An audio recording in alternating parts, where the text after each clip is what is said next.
My full names are Jheri6thsense, and my stage name is Jheri6thsense. Why you say Jheri6thsense? Okay. The human body is actually made up of five senses. Okay. You understand? But there is one unique gift that God gave every human being on planet Earth, and that is the Spirit of God. You understand? In the beginning of time, when God created humanity, when God created man, He actually breathed into them, and that was the Spirit of God. Now, that's the reason why someone that is not even born again, that is not a child of God, will tell you that I was just here. Something just told me not to move. You know, that's actually the sixth sense. So people call it something. Exactly. It might just be God. Exactly. So everybody has that spirit. Now, ladies and gentlemen, if you are in church without barriers today, please just open your ears, because we want to hear Jheri's testimony. And this also prompted the topic for today, turning hearts into healing. He had an accident some years ago. Yeah. Jheri, tell us about it. Okay, in 2007, while I was doing my youth service, I served in Jos, but I'm a kind of person that, just like you said, I'm everything into one. I was shuffling between Jos and Lagos. So while I was in Lagos, I was to catch up on appointment in my former office. So I took a bike. I was rushing to the office because I needed to make a presentation.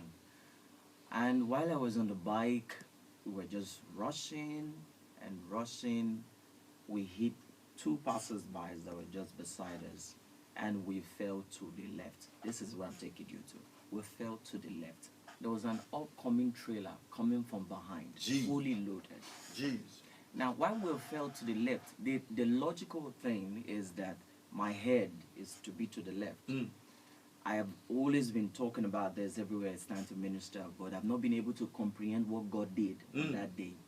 Now, the trailer is supposed to run over my head, but up to today, Obuz, as I'm talking to you, I cannot fathom how God flipped me over. And sent your leg to the other side. Exactly. And it's supposed to be my left leg. It's Yes. not my right leg.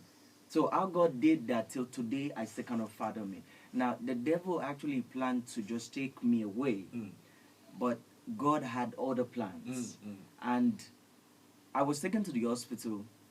I spent 4 months in the hospital. 4 months. I had 4 surgeries. I had what the medical people call extensive tissue damage. That's my skin was torn from my knee to my ankle.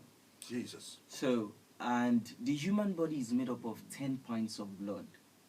10 pints of blood was infused into me. That means you lost 10. Everything.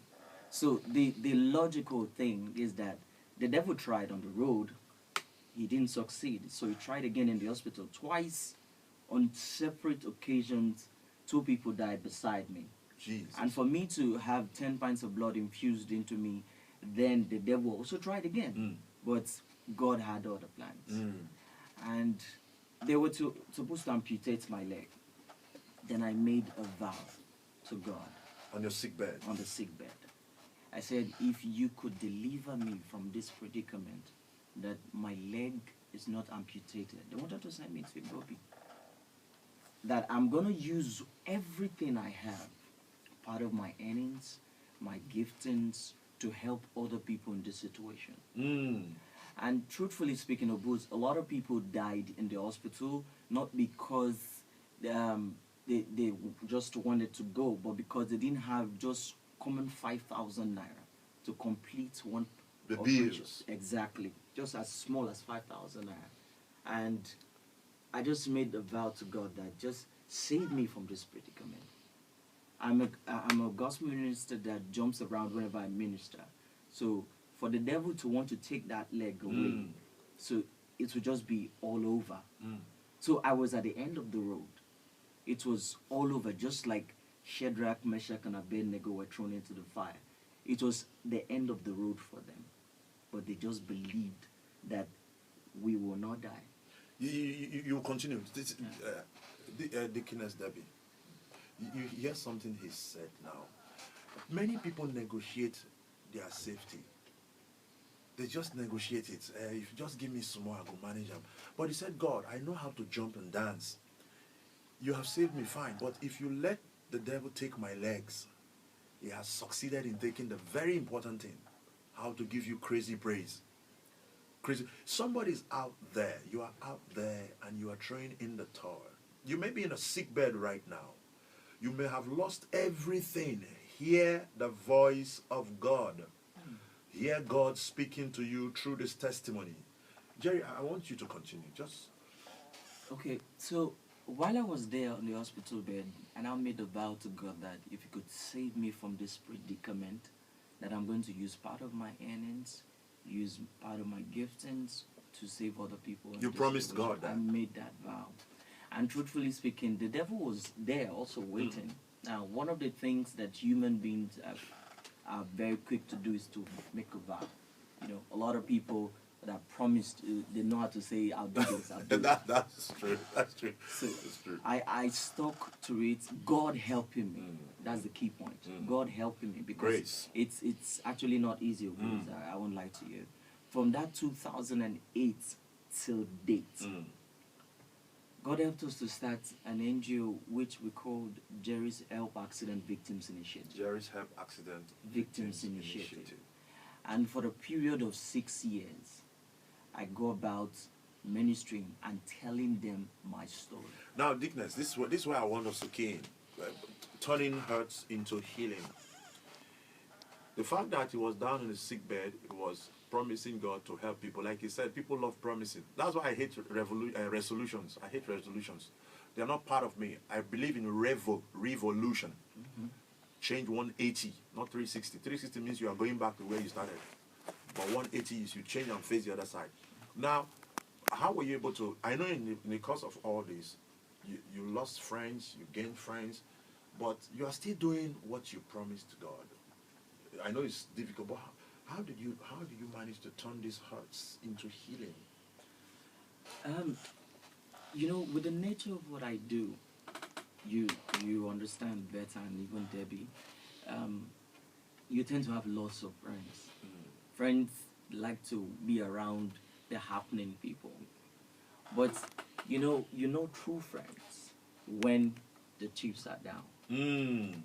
Now, while I was in the hospital, I had expected that a lot of people that are close to me are going to be there for me, are going to come and support me, help me out. But Obuszalee, I won't lie to you, every one of them backed down.